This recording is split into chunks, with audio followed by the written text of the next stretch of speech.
This section will instruct the builder to fabricate scissors, install the tail boom idler pulleys and belts, remount the tail boom, and install the control cable.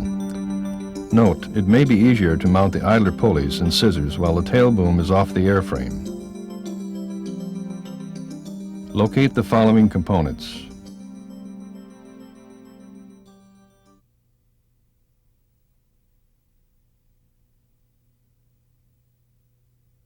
Reference construction prints E09-2000 tail boom assembly, E17-2000 tail rotor, E17-2001 tail rotor details.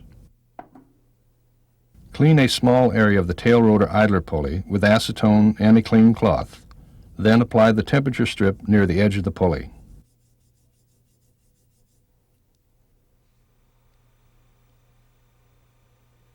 Apply a temperature strip to the other idler pulley and to the drive pulley that is mounted to the tail rotor shaft.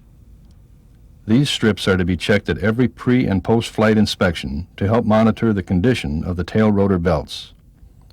Refer to the rigging section and flight manual for further details. Using template E18-1, cut out the idler pulley mounting scissors.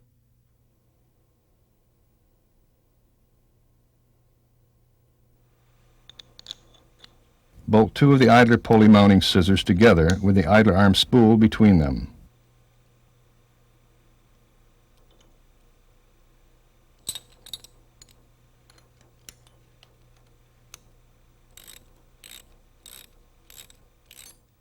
Install the spacers into each pulley bearing, then bolt the pulley assembly into the mounting scissors. Tighten both bolts.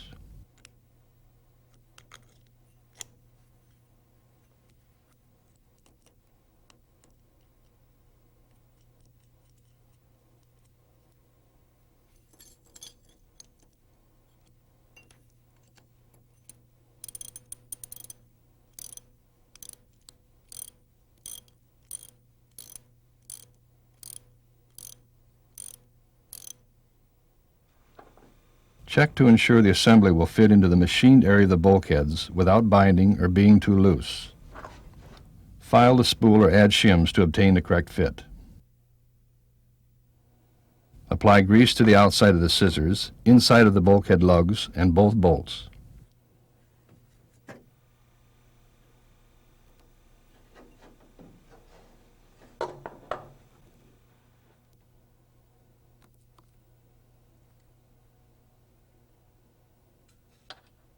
Install the pulley assemblies into the second and third bulkheads.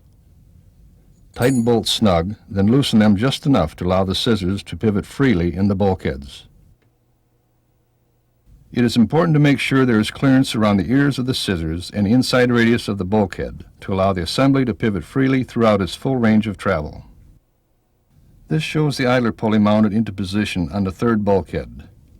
Be sure to mount the idler pulley assemblies with the pulley's bearing temperature strip visible from the tunnel inspection openings.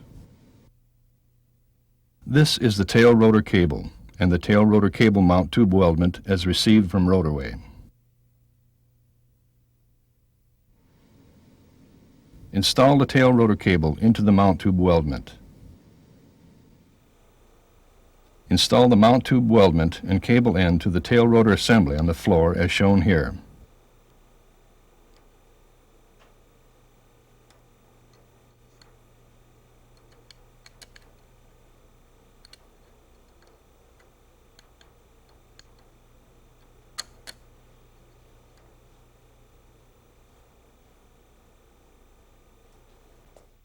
Drill on assembly the 3/16" hole for the bolt that holds the mount tube to the bearing plate on the passenger side. Do not install the bolt at this time. Install the tail rotor control cable with the mount tube weldment into the tail boom.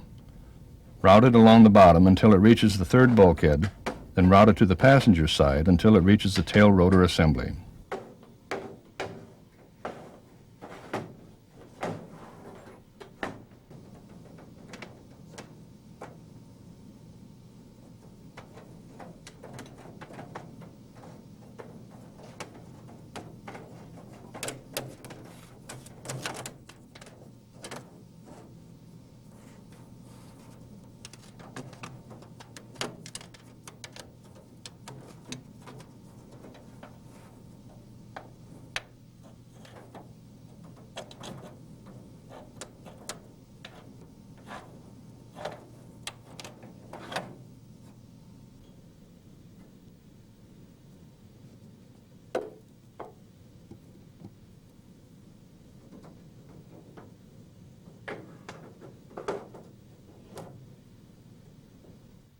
Tie the cable to the horizontal trim fin spar to keep it away from the belts, pulleys, and the bottom of the tail boom.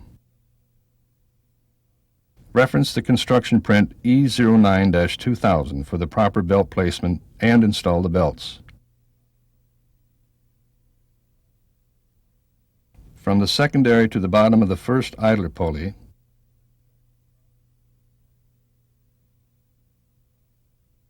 the first idler pulley to the bottom of the second idler pulley,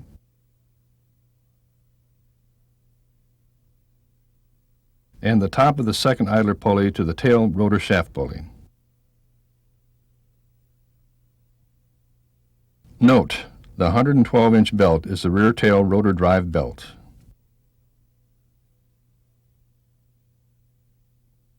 Final install the tail rotor shaft assembly. Make sure the two bolts that hold the pitch actuator arm pivot casting to the bearing plate are safety wired. Loctite the bearings to the tail rotor shaft. Install the 112-inch belt on the assembly before installing the tail rotor assembly into the tail boom.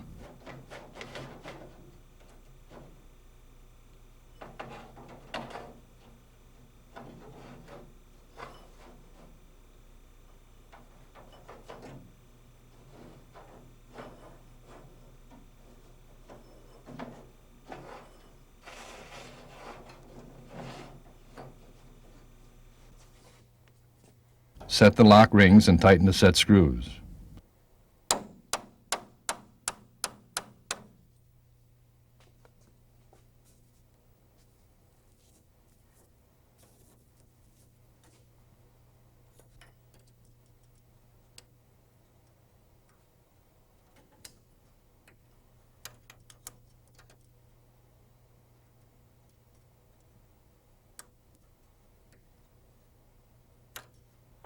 You will need to remove the idler pulleys from the scissors to install the drive belts.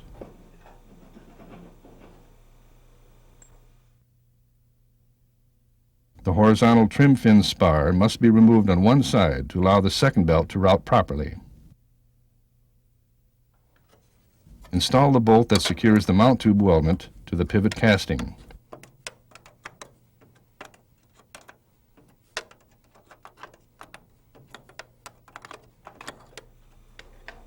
Install the bolt that secures the rod end to the pitch actuator arms.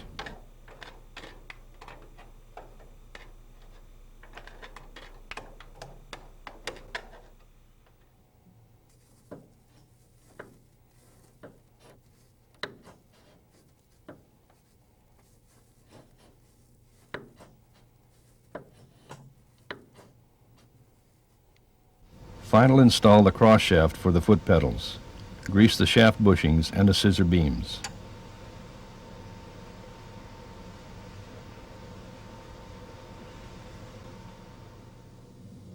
Blue Loctite the bolts that hold the bushings to the airframe.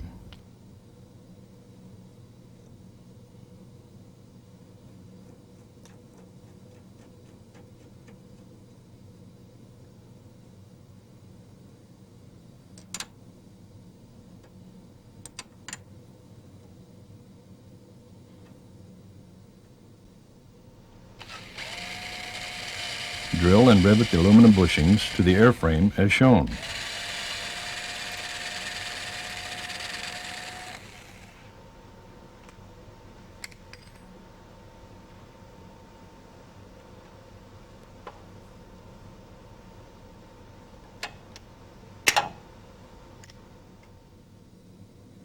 Drill a 1/16 inch hole and safety wire the bolt to the airframe.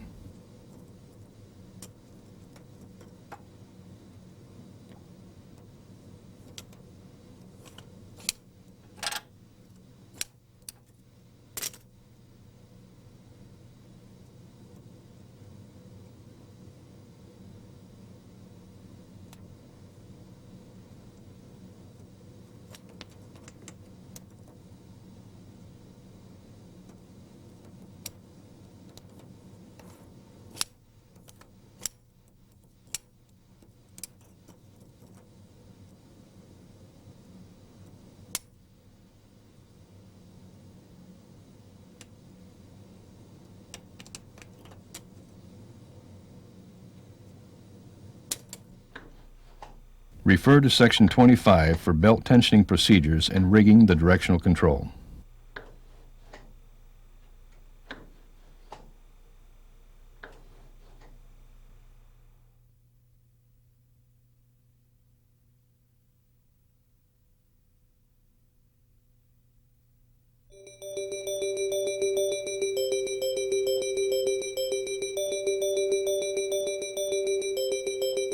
This section will instruct the builder to install the fan drive countershaft, water pump, and the alternator and voltage regulator.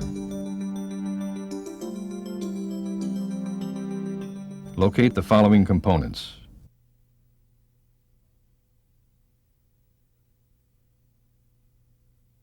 Reference construction print E31-2000 fan drive countershaft, water pump, and alternator.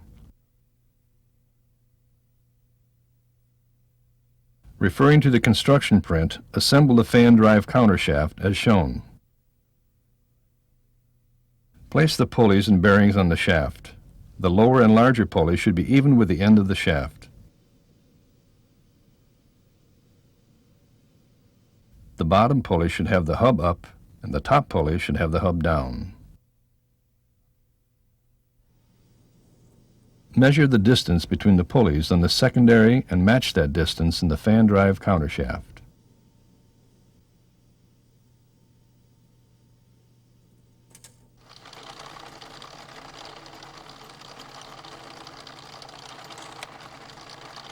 Using a letter D drill bit, drill the holes for the bolts that hold the pulleys to the shaft. Then install the bolts. This must be a tight fit.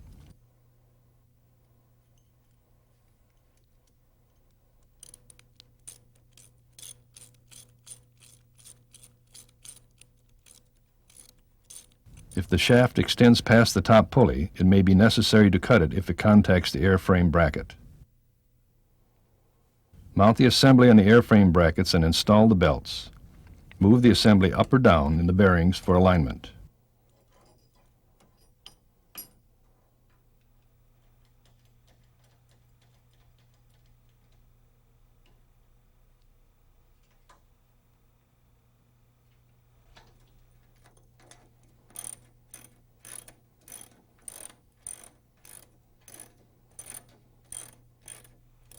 The lower bearing flanges may be placed above or below the airframe bracket as required. The aluminum spacers may be trimmed or may not be needed at all.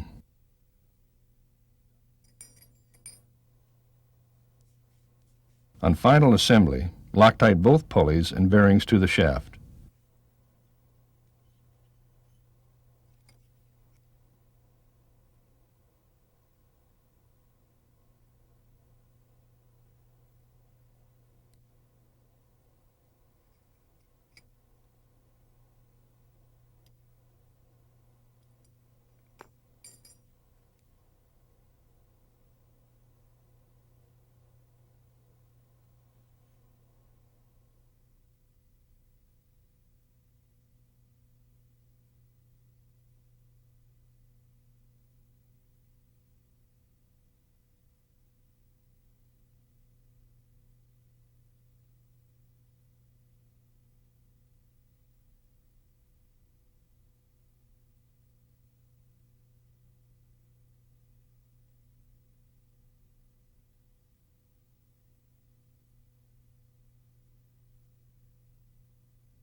Set the lock rings with a hammer and punch.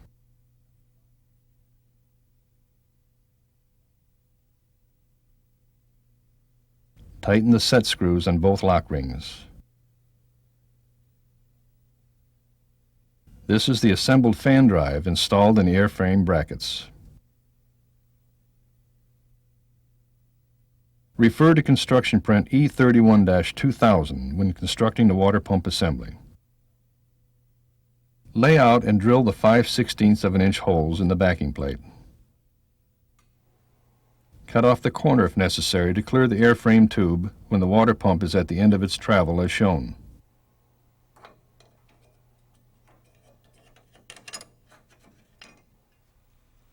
Bolt the water pump on the airframe and position the pulley on the shaft for the correct belt alignment.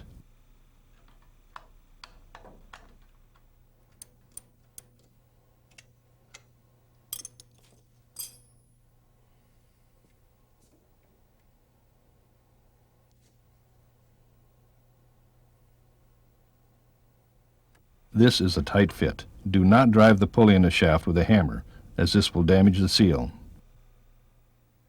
With the square drive tubes level fore aft and laterally, use a protractor to obtain the correct position for the water pump pulley as shown.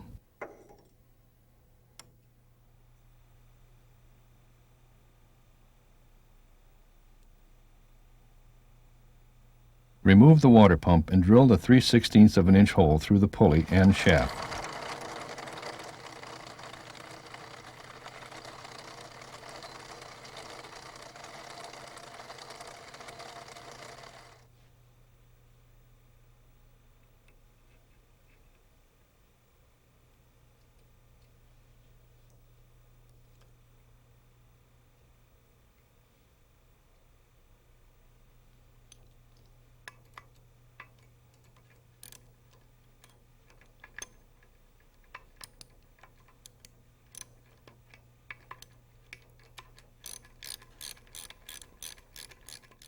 Reinstall the pump and backing plate on the airframe.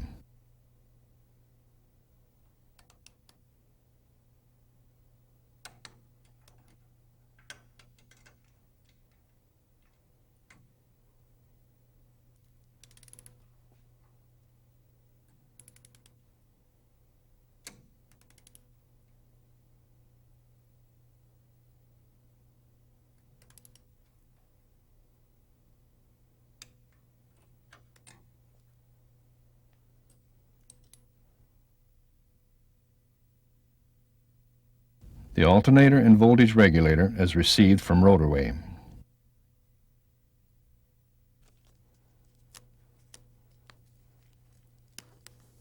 Mask the openings in the alternator to prevent metal chips from entering, then cut off the excess material on the scribe line.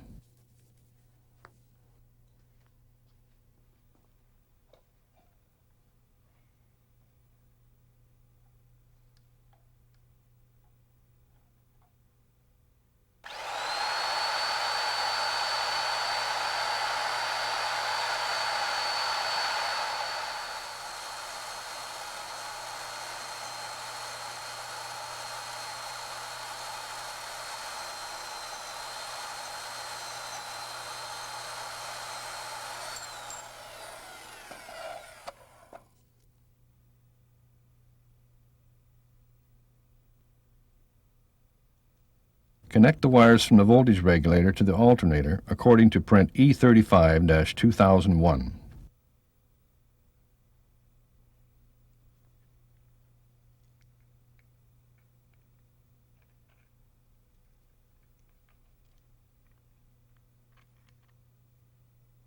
Mount the voltage regulator to the alternator using the self-tapping screws and lock washers provided.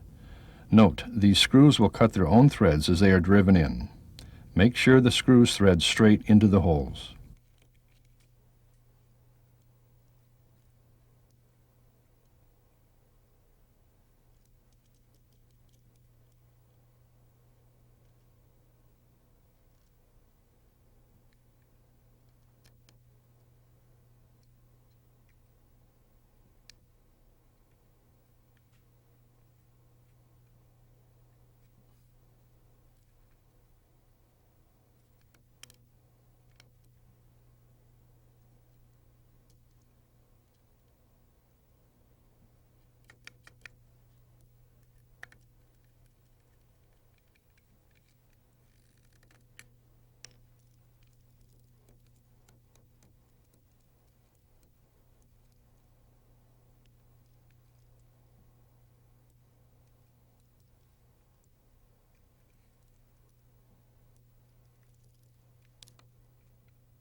Cut the existing connector off of the yellow wire.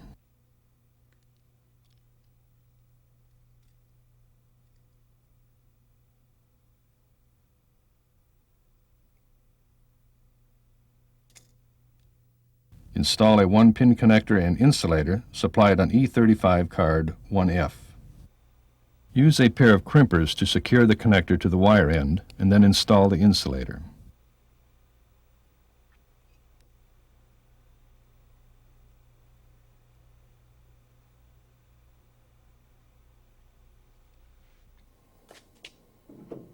Mount the alternator on the airframe bracket.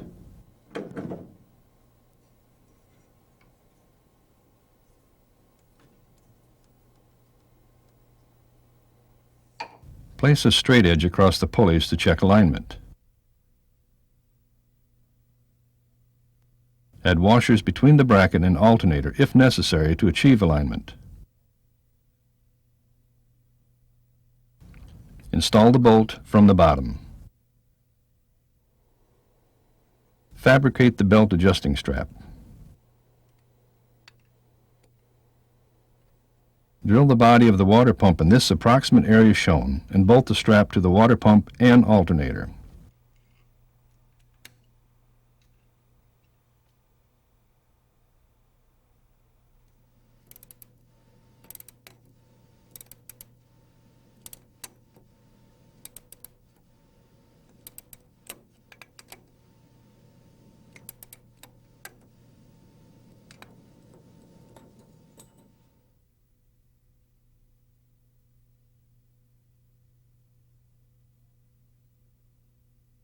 Install and tension the belt.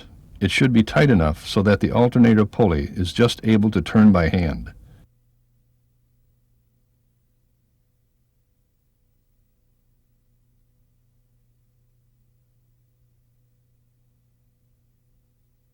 Safety wire the bolt to the bracket.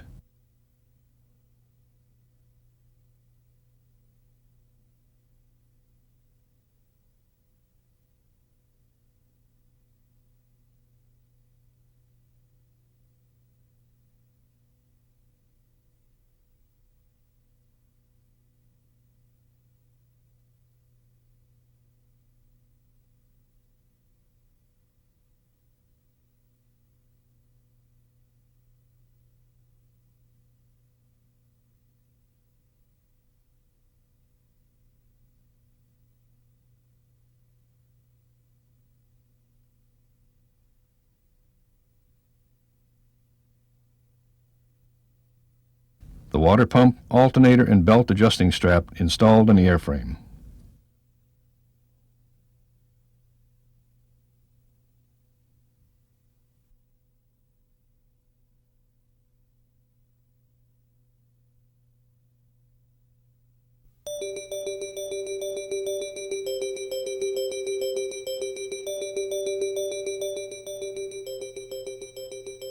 This section will instruct the builder to install the chain oil bath.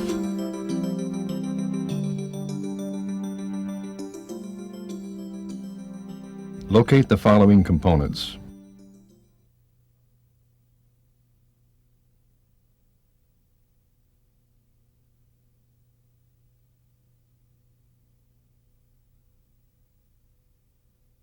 Reference construction print E33-2000 chain oil bath.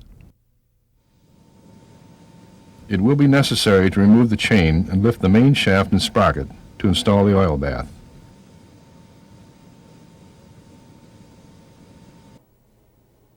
These are the fiberglass parts of the oil bath. Use a medium grit sandpaper to sand the entire edge of the lower pan the same width as the rubber stripping both inside and out.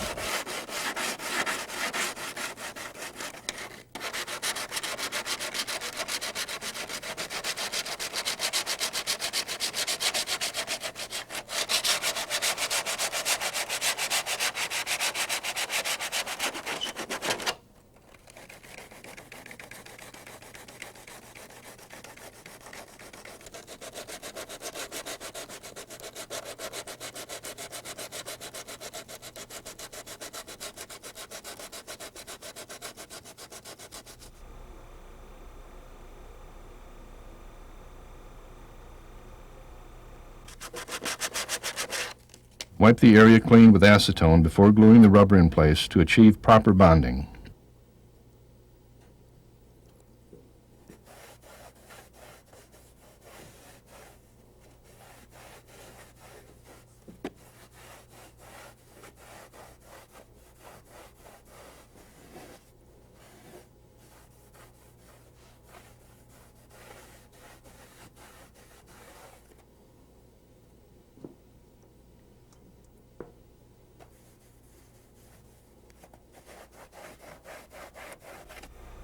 Open up the rubber stripping and wipe it clean with acetone.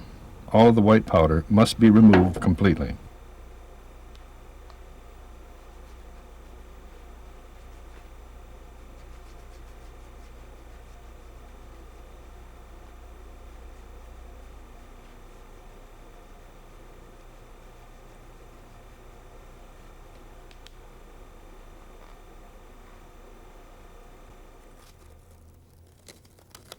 Use sandpaper to scuff up the rubber to help it bond to the lower oil bath pan.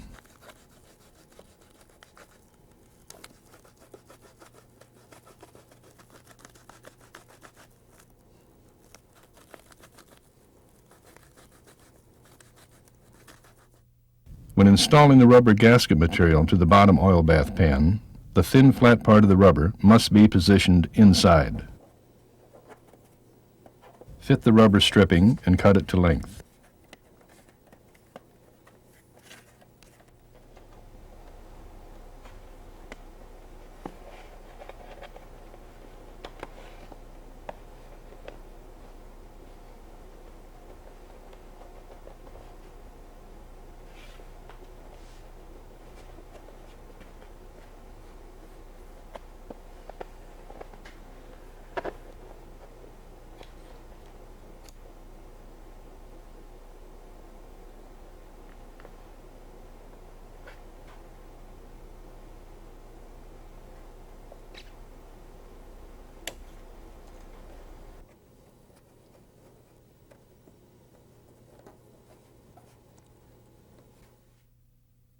Note, cut a few notches on the inside of the rubber at the small end of the oil bath to help it fit tightly around the curve.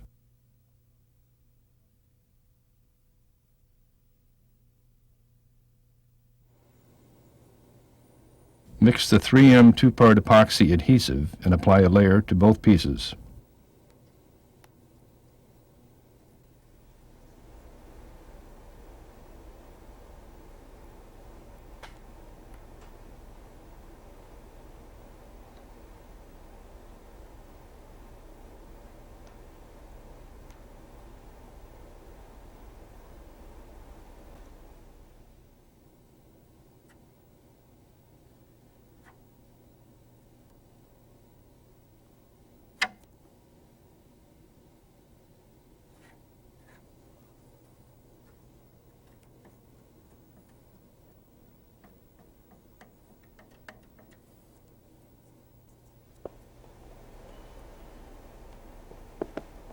Hold the rubber in place with tape or clamps as necessary to keep the seal tight while the epoxy is drying.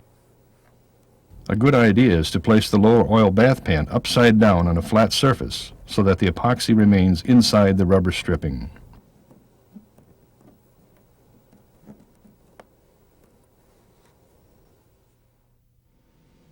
Open the hole in the lower oil bath pan to accept the rear oil seal as per the construction print. Only the aluminum mounting ring on the oil seal should touch the fiberglass pan. The seal will be glued on the inside of the oil bath.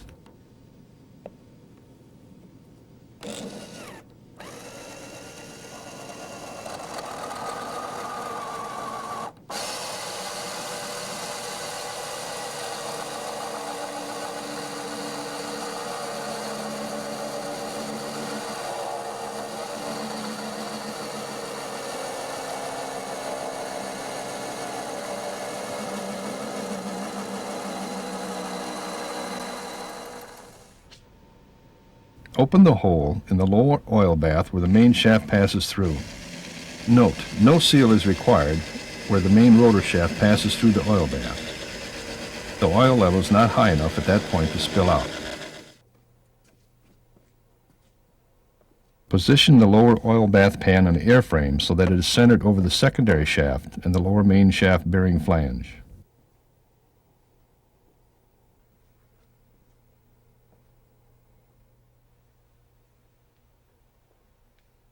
Use a piece of string to help locate the position of the square tube from above.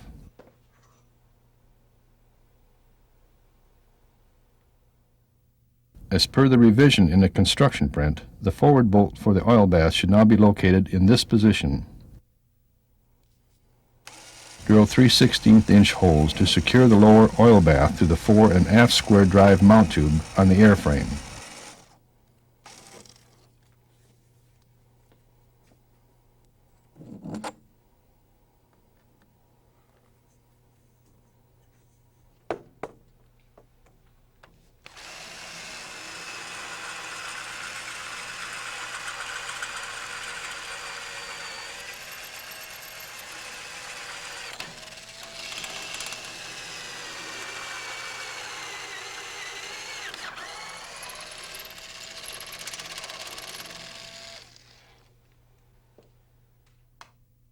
Use a large fender washer between each of the 3/16" bolts and the fiberglass surface. The oil bath cannot touch any moving, rotating parts. When mounting the oil bath, make sure there is a gap between the main drive sprocket and the bottom of the oil bath. This can be checked by pushing upward on the bottom of the oil bath and observing the amount of movement before the fiberglass touches the sprocket. Cut an opening for the master link insertion plate in the lower oil bath pan shown here.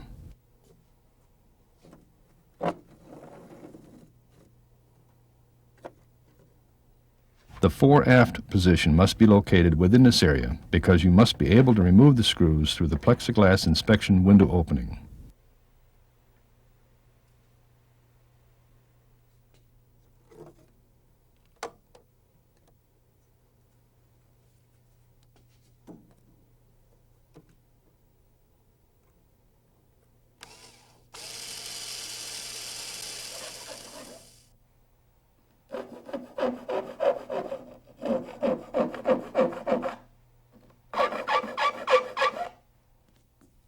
Use E33-1 to cut out the insertion plate and install the nut plates per the construction print. Final install the oil bath assembly. The secondary bearing housing and lower bearing must be final installed. Make sure that there are no sharp edges on the secondary shaft so that the seal is not damaged when placing it on the shaft. If necessary, sand a light radius on any sharp edges of the shaft using 400 grit sandpaper.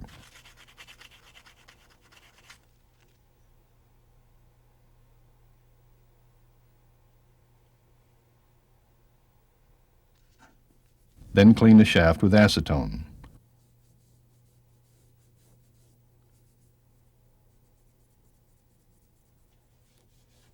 Clean the square tubes with acetone.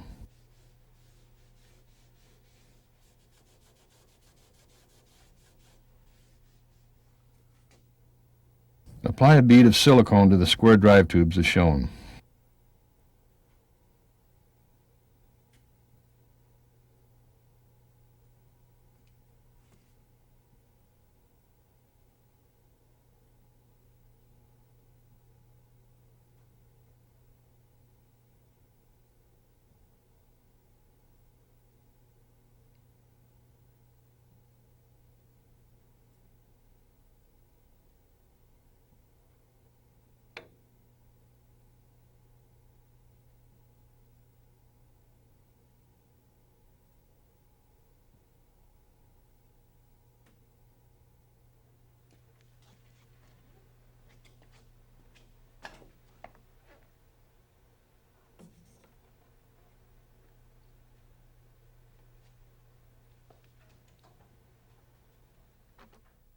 Apply a generous amount of silicone sealant to prevent oil leakage through the bolt holes.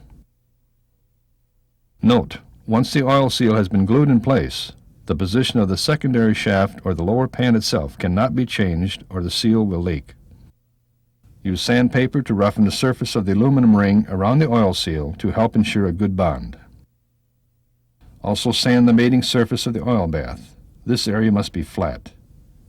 Clean the sanded area with acetone.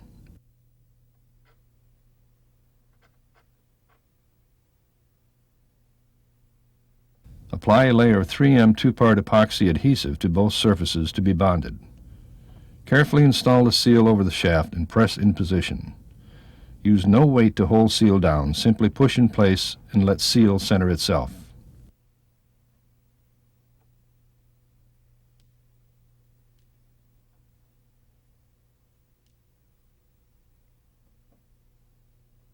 Apply a light coat of oil to the rubber seal, being careful not to contaminate the bonding surface.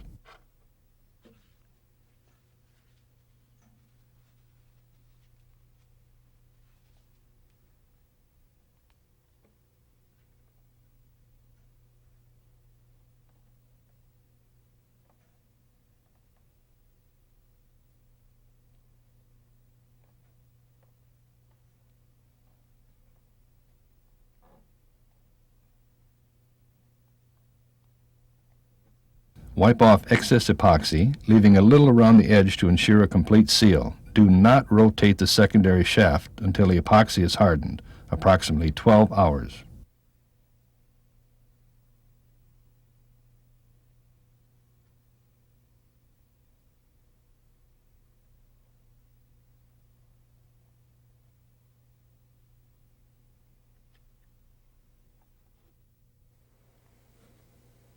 After this period of time, apply additional amount of oil to the seal before rotating the secondary shaft.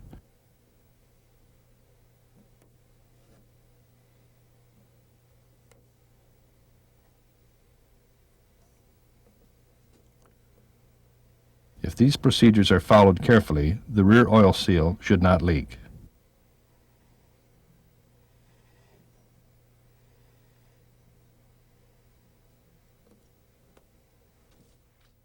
Final install the main shaft, hub, and sprocket.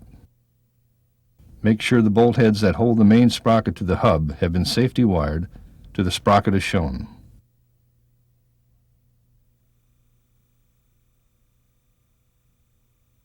Reinstall the lock ring and main sprocket to the main shaft.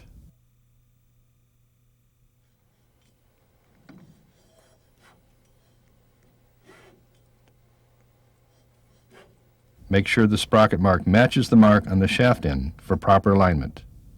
Install the bolts.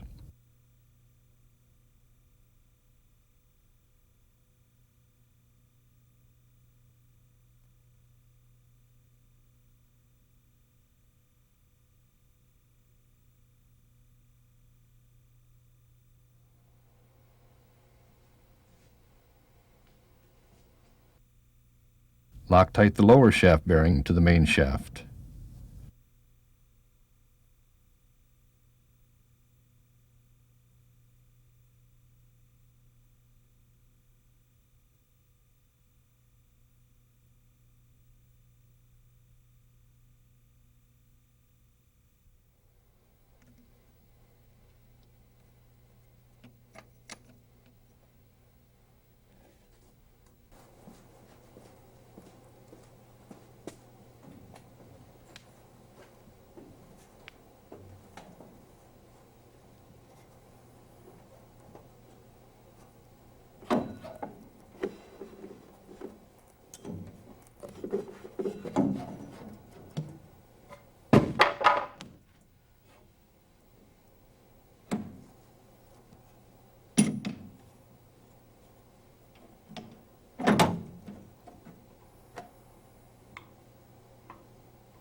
Turn the lock rings in the same direction as the main shaft will turn.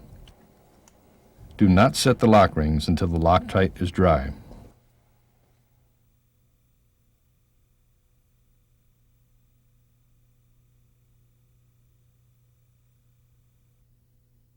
Refer to Section 11 on procedures to set lock rings on the main shaft. On final assembly, Loctite the lower main shaft bearing to the shaft, set the lock ring and tighten the set screw. Note, this procedure is to be done after the lower oil bath has been installed. In this application, the bearing lock ring must be set in the direction of rotation. The main shaft turns clockwise, viewed from above. This is done by using a drift punch sized for the hole in the lock ring and a hammer approximately 10 to 14 ounces in weight. Strike the punch in the direction the bearing is turning. No more than 2 or 3 strikes are necessary to set the ring into position. Then tighten the set screw firmly. If the application requires Loctite, wait until the Loctite is dry before setting the lock ring. Keep in mind, the larger the bearing and lock ring, the more force it will take to set.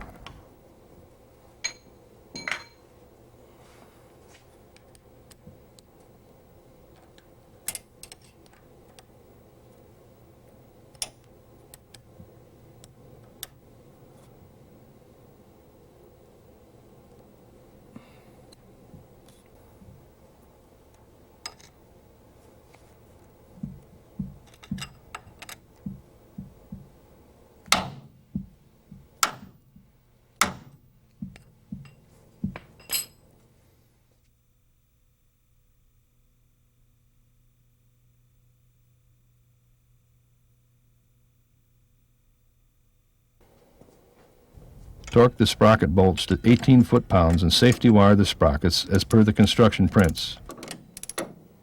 It shows the sprocket to hub bolt shanks are safety wired to each other.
The hub to main shaft bolt shanks are safety wired to each other.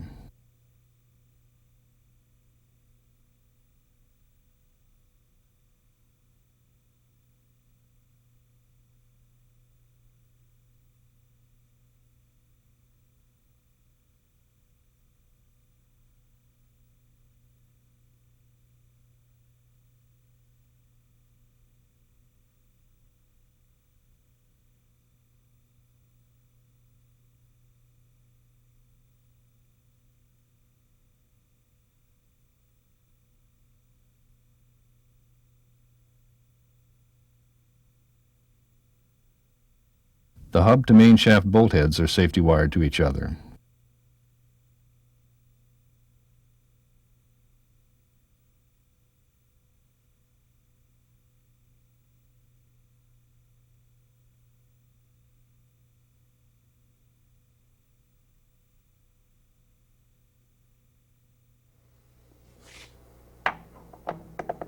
Install the secondary sprocket.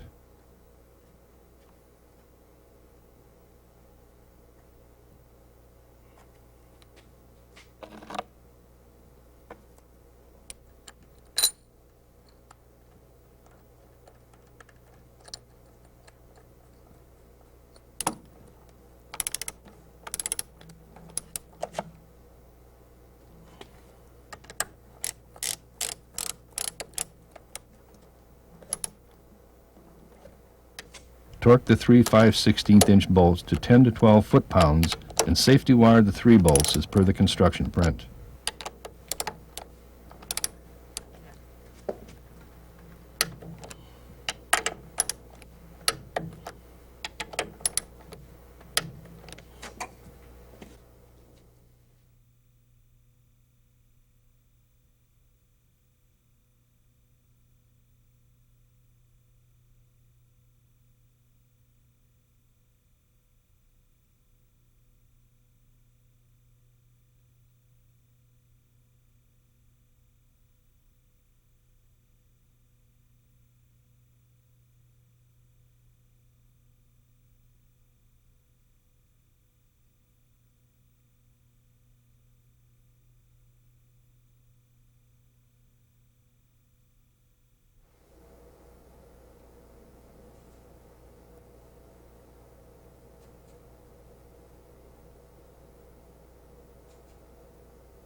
Reinstall the chain and the master link.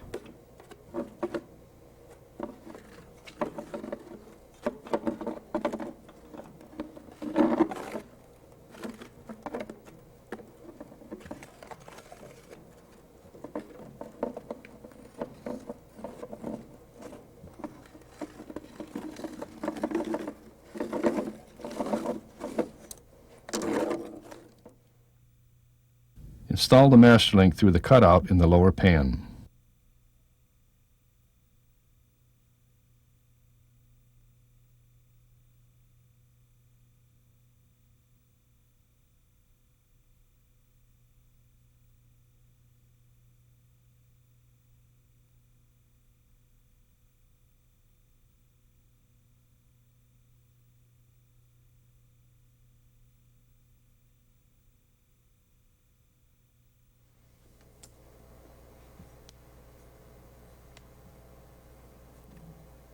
Install the clip that locks the master link into position. Remember, the master link clip's opening must be in the trailing position.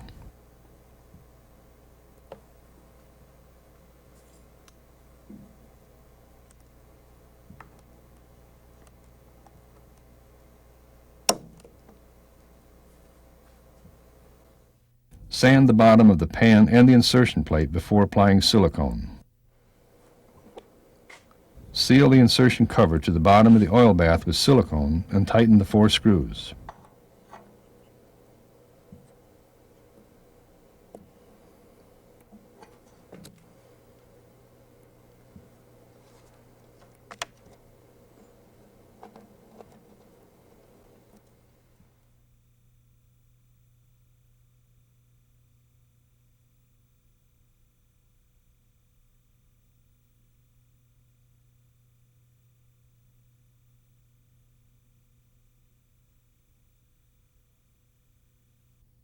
Cut out the inspection window to fit on the rear oil bath cover as shown.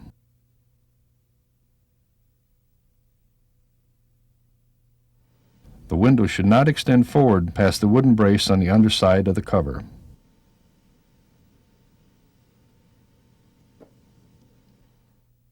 The sides of the window should be far enough away from the edge to prevent the nut plates from contacting the rubber stripping around the edge of the pan. Cut out an opening in the rear cover 3/4 of an inch smaller on all sides of the inspection window. Do not cut through the wooden brace on the underside of the cover. Using sandpaper, sand an area 3/4 of an inch wide all around the opening, and also sand the matching area of the window. This will roughen the surface for a better seal. Lay out and drill the screw holes in the window. Place the window on the rear cover and drill the holes through the cover. Install the nut plates on the rear cover, then install the window using silicone on the sanded area. Do not silicone the inspection window in place at this time. You will use this opening to add the mix of 1 quart of oil and 1 can of STP oil treatment for the chain and sprockets lubricant. Place the 2 top cover pieces over the lower pan.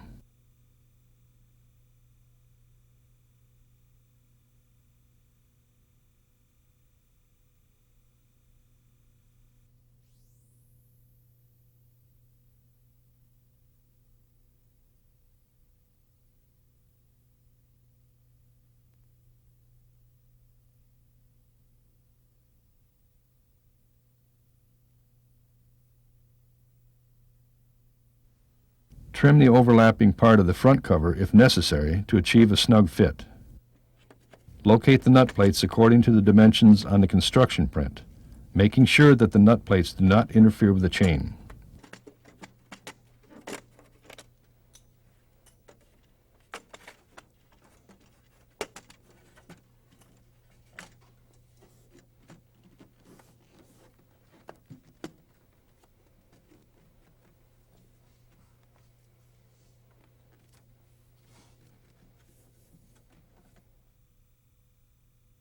Reference the construction print for the location of the spring grommets.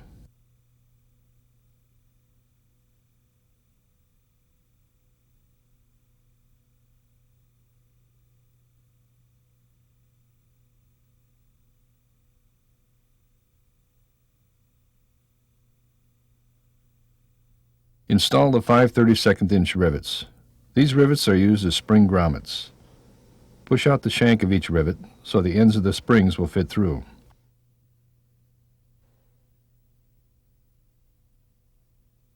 Before installing the top covers, check the following. 1. Chain tension.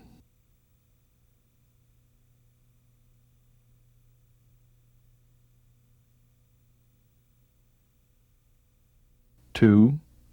Correctly installed master link and insertion plate. 3. Safety wire on secondary retainer plate bolts and main sprocket hub to main rotor shaft bolts. 4. Safety wire on main sprocket to sprocket hub bolts.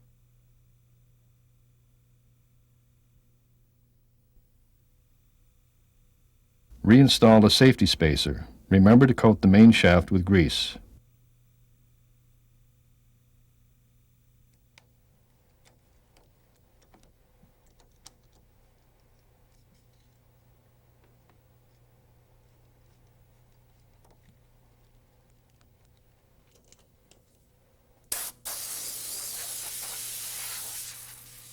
On final install, blow out the lower oil bath pan to clear it of any dust or debris.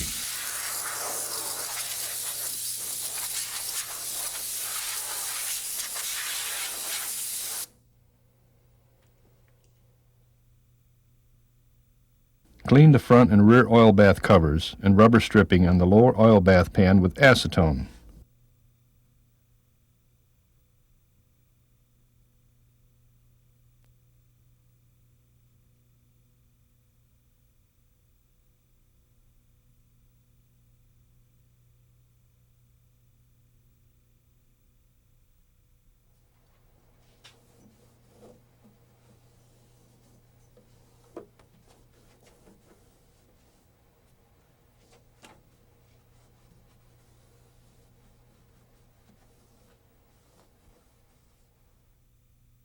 Lay a bead of silicone approximately the size of a pencil on the inside corners of the covers.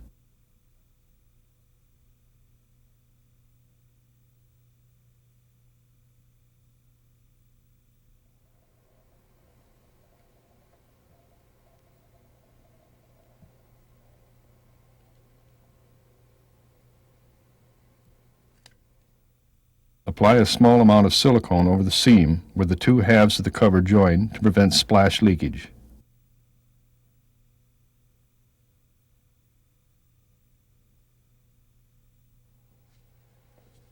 Then install the screws and springs.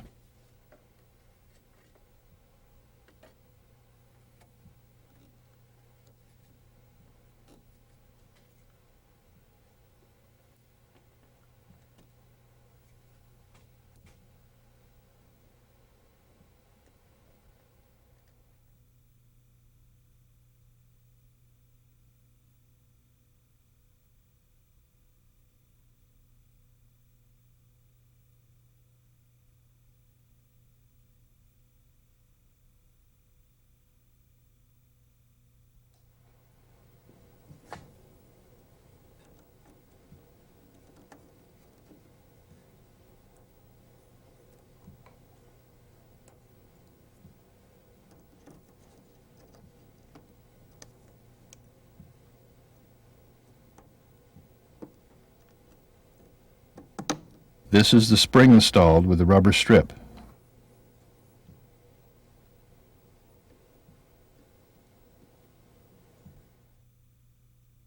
Using template E33-2, fabricate the rain guard and install it with a hose clamp provided.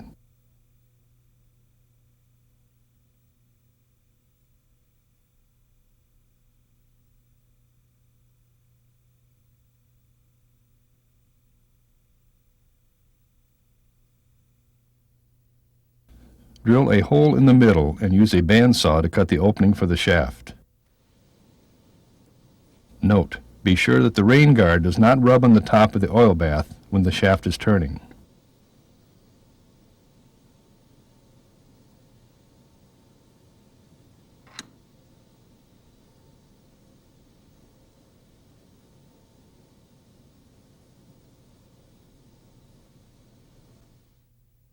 This is the finished chain oil bath installed in place on the airframe.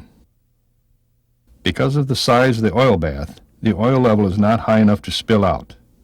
If the oil bath leaks, it is probably due to one of the following. A. Not enough sealant around the front and rear covers. B. The rear oil seal was installed before the oil bath was bolted solid to the airframe, or the oil bath or secondary assembly was moved after the seal was installed. C. Moving parts are rubbing against the fiberglass pan and have worn through. Before starting the engine, make sure oil has been added to the oil bath. The correct amount is 1 quart of engine oil and 1 can of STP oil treatment. Mix the two oils together before pouring them into the chain oil bath.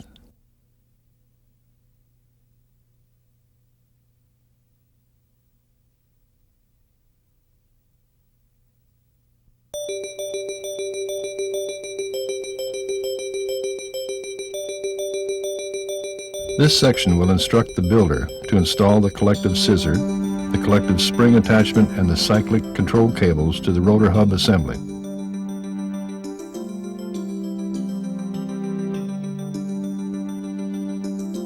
Locate the following components.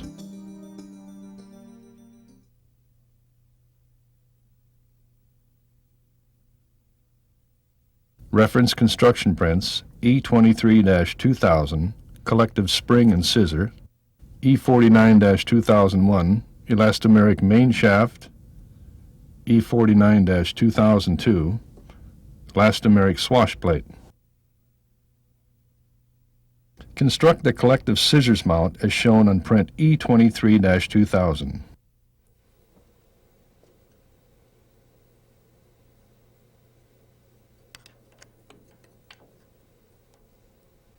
When bolting it to the hood bracket, be sure that the fore and aft ears of the non-rotating swash plate are parallel with the aircraft's centerline.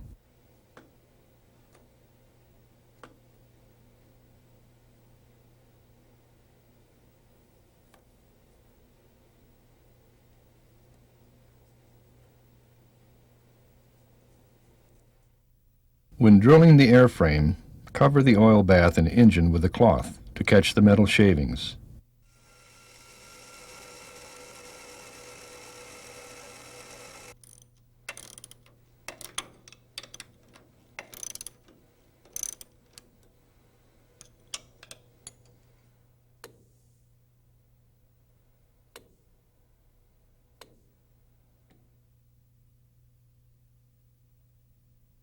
These are the parts to the collective control rod. Install one collective control rod end plug in one end of the control rod with a supplied bolt. Do not install the other end plug yet, as the control rod may need to be trimmed.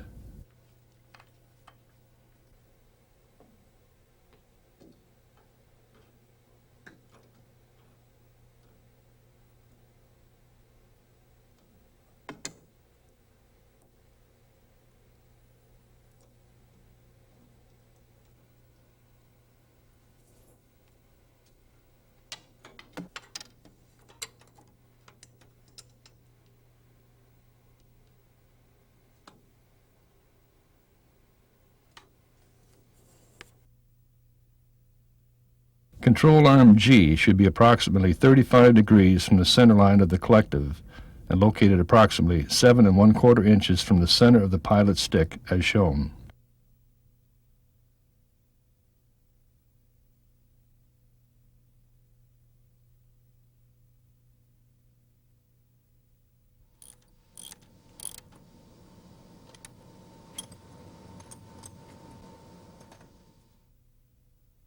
When the collective is at the center of travel, control arm G and the collective control rod should be 90 degrees relative to each other. Hold this position, drill control G, and install the bolt.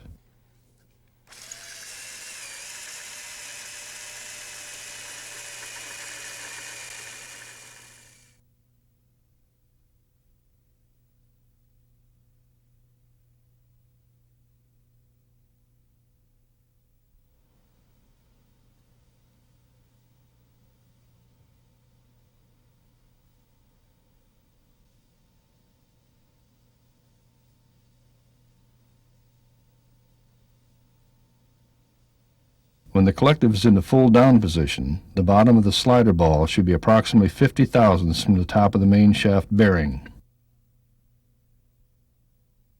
Adjust the slider ball clamp to achieve this measurement. The clamp is the down stop for the slider ball. When the collective is in the full up position, the lower part of the slider ball must not come out of the slider ball clamp. Fabricate the collective control spring attachment bracket from E25-3100 material and drill the 2 holes as per construction print E23-2000.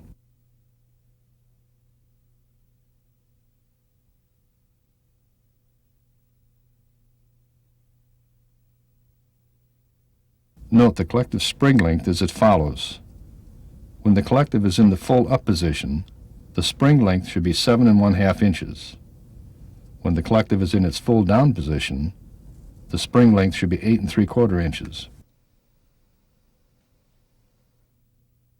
Drill the airframe hood bracket and install the eye bolt for the collective spring. Use an all-metal thin lock nut on the eye bolt.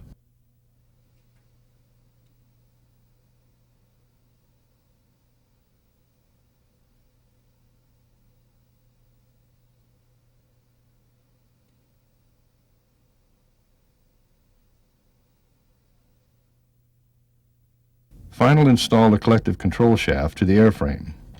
Grease the bushings, use blue Loctite on the bolt threads, rivet the aluminum bushing to the airframe, and safety wire the bolt to the airframe.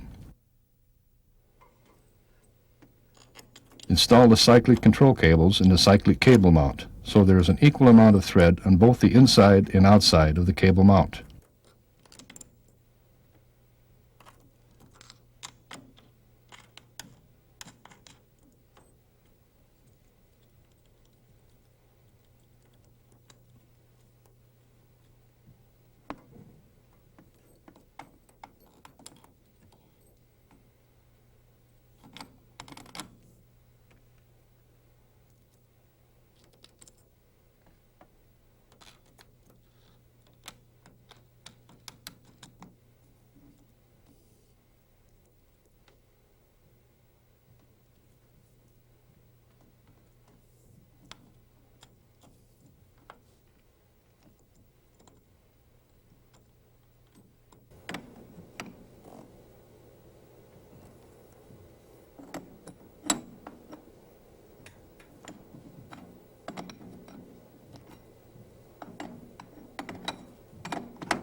Install the cyclic control cable T on the end of the cyclic control cables so that the rod end is offset to one side of the opening in the non-rotating swash plate.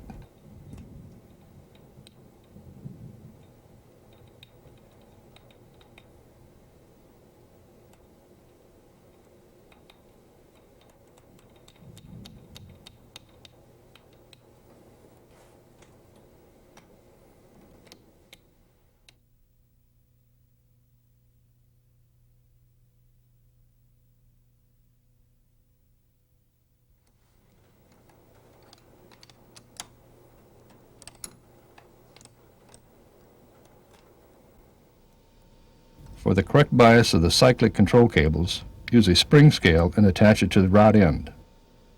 Pull 4 pounds in the direction shown to line the rod end with the opening in the non-rotating swash plate. Adjust the 1/4 inch nuts on the ends of the cables until this is achieved. When the bias is correct, install the rod end in the non-rotating swash plate with the supplied bolts.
final, install the cyclic control shaft to the airframe. Grease the bushings, use blue Loctite on the bolt threads, rivet the aluminum bushing to the airframe, and safety wire the bolt to the airframe.